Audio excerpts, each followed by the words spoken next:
Vincent Malloy is 7 years old. He's always polite and does what he's told. For a boy his age, he's considerate and nice. But he wants to be just like Vincent Price.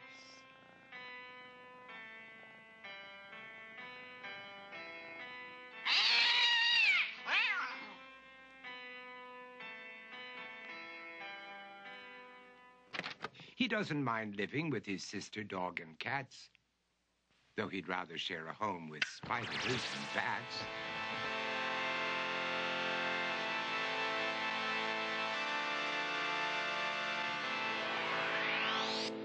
There he could reflect on the horrors he's invented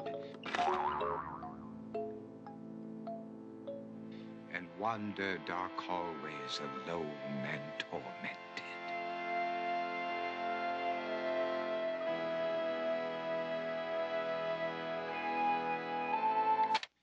Vincent is nice when his aunt comes to see him, but imagines dipping her in wax for his wax museum.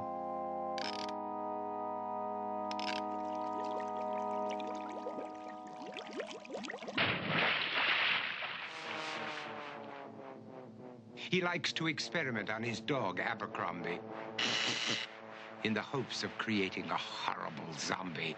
So he and his horrible zombie dog could go searching for victims in the London fog. His thoughts, though, aren't only of ghoulish crime. He likes to paint and read to pass some of the time. While other kids read books like Go, Jane, Go, Vincent's favorite author is Edgar Allan Poe. One night, while reading a gruesome tale, he read a passage that made him turn pale. Such horrible news he could not survive, for his beautiful wife had been buried alive. He dug out her grave to make sure she was dead, unaware that her grave was his mother's flower bed. His mother sent Vincent off to his room.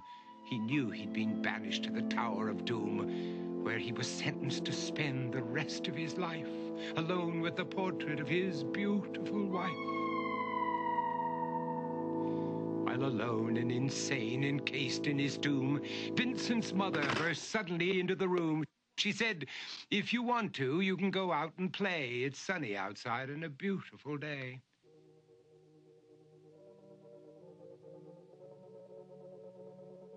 Vincent tried to talk, but he just couldn't speak. The years of isolation had made him quite weak. So he took out some paper and scrawled with a pen, "I am possessed by this house and can never leave it again." His mother said, "You're not possessed and you're not almost dead. These games that you play are all in your head. You're not Vincent Price, you're Vincent Malloy. You're not tormented or insane, you're just a young boy. You're 7 years old and you are my son. I want you to get outside and have some real fun." Her anger now spent, she walked out through the hall. And while Vincent backed slowly against the wall, the room started to sway, to shiver and creak. His horrid insanity had reached its peak.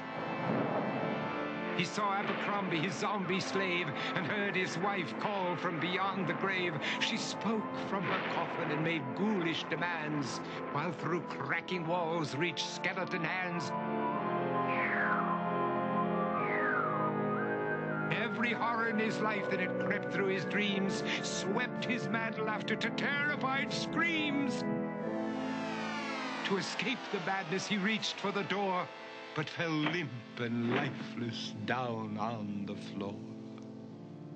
His voice was soft and very slow as he quoted The Raven from Edgar Allan Poe.